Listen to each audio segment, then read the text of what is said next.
Huile et par Stéphane Coleman. Je vous recommande également cette lecture. En attendant, c'est chez bien sûr Dupuis que Rosie, c'est la vie, ces conversations avec Maurice Rosie viennent de sortir. Merci beaucoup d'avoir été des nôtres. Nous allons maintenant plonger dans l'histoire avec notre invité suivant. Le livre dont nous allons parler est un document exceptionnel. On le doit au talent et au courage de Jimmy Bourgeois. Alors en 1940, ce photographe a 20 ans et pendant 4 ans, il va photographier Bruxelles sous l'occupation nazie. Aujourd'hui, son fils, Pierre, qui nous rejoint, bonsoir, consacre un livre mais aussi une exposition. Et une exposition qui se tient pas très loin d'ici, c'est au musée de la photographie. Et donc c'est une exposition et un livre qui sont donc consacrés aux témoignages que nous a laissé donc votre papa. Bonsoir Monsieur Bourgeois. Donc voilà donc le livre que vous sortez, l'exposition comme je l'ai dit, c'est la collection des photos de votre papa qui est aujourd'hui au musée de la photographie de Charleroi, donc à quelques kilomètres d'ici. Parlez-nous un peu de votre papa, parce que c'est à la fois un photographe, mais j'ai l'impression que c'est presque un résistant qui s'exprime à travers ces photos, qui sont des photos assez incroyables d'une capitale occupée. C'est vrai, on peut considérer que le fait d'avoir pris son appareil et d'avoir photographié à l'insu les gens et à l'encontre des autorités allemandes, on peut le considérer comme un acte de résistance, effectivement. Bah oui, parce qu'il faut rappeler qu'en fait, à l'époque, il y avait peu de photoreporters indépendants.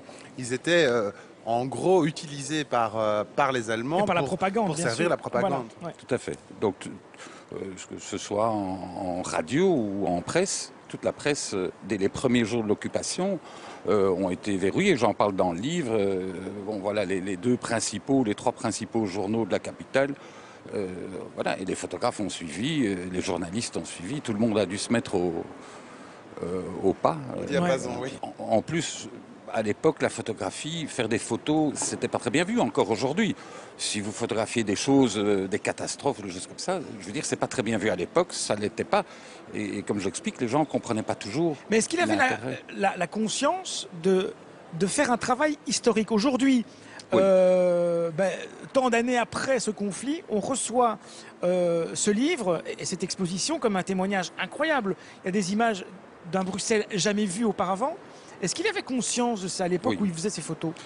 Toutes les séries de photos qu'il a faites même par la suite, c'était toujours avec une connotation de témoignage. Il est allé en Union soviétique, il n'a pas photographié les monuments, les choses qui sont un peu immuables. Il a photographié les boissons qu'on distribuait dans les rues, la pauvreté de la Russie, les magasins, etc. Ça, il a toujours eu cette notion de vouloir faire un témoignage à un moment précis. Quel type de photographe était-il? On pourrait dire que c'était à l'époque un photoreporter, même si le mot n'était pas encore... c'était un photoreporter. Oui, justement, c'est vrai. Il a écrit finalement quelques grandes pages de l'histoire du photoreportage belge. Qu'est-ce qui explique que des gens comme lui ou comme Germaine Van Parijs, dont on a reparlé récemment à l'occasion de l'exposition qui lui a été consacrée, du livre aussi qui est paru, font qu'on ne les connaît pas, alors qu'il y a d'autres exemples comme Robert Capa par exemple ou Cartier-Bresson qui sont mondialement connus. Pourquoi les Belges n'ont pas accédé à cette notoriété-là selon vous? Parce que la Belgique est un petit pays, alors...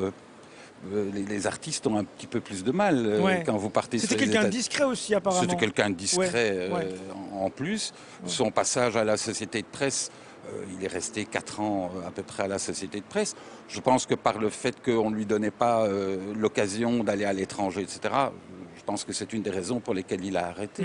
On vous recommande à la fois de plonger dans les photos de Jimmy Bourgeois dans ce livre, Bruxelles sous l'occupation nazie, c'est aux éditions Prérian. Et puis l'exposition est à voir jusqu'au 7 décembre au musée de la photographie qui possède donc cette collection, ce patrimoine photographique laissé par votre papa Pierre Bourgeois. On va rester dans le Hainaut, tiens, avec vous Dominique Comminotto, et on va du côté du musée royal de Marimont pour Trésor. Trésor. Oui, Trésor. Point d'interrogation, trésor, point d'exclamation, comme vous le dites, Eric.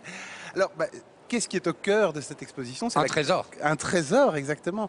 Et même 100 000 ans d'histoire, si vous voulez le savoir. Donc, puisque on va remonter jusqu'à l'homme préhistorique pour traverser une sorte de ligne du temps qui va nous amener jusqu'à notre époque contemporaine. Et le parcours qu'on va suivre, c'est celui des archéologues. C'est-à-dire comment, finalement, à un moment donné, des gens vont consacrer leur vie avec leurs petits pinceaux à essayer de retrouver des traces de la vie de l'homme dans le passé depuis très très longtemps. Et c'est vrai que si on reprend l'étymologie du mot archéologie, archaïos, il est question de choses anciennes, logos, l'étude, étudier les choses anciennes. C'est vraiment le propre de cette archéologie. Et cette exposition de Marimont, pour le moment, eh bien, nous propose à la fois une approche historique, mais également scientifique. Comment fait-on des fouilles? Où les fait-on? Pourquoi? Il est question aussi d'archéologie préventive. Donc tout ça est passionnant. Et puis Donc c'est à voir en famille alors. c'est à voir en famille, effectivement. Et puis à côté, il y a aussi un volet artistique avec des installations et des livres d'artistes. Je crois qu'on est allé à Marimont, Eric. Oui, vous êtes bien renseigné, Dominique. C'est Flavie Gauthier qui nous ramène une interview de la commissaire de cette exposition. On regarde.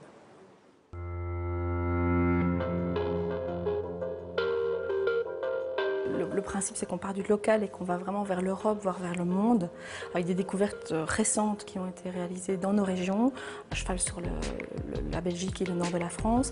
L'idée, c'est que le territoire de base sur lequel on est parti pour le concept de l'expo a été traversé de tout temps par des communautés culturelles multiples, depuis le paléolithique jusqu'à nos jours, et que ces communautés, elles ont exporté leur savoir-faire, mais aussi leur mode, leur culture, leur façon de voir les choses et leur esthétique.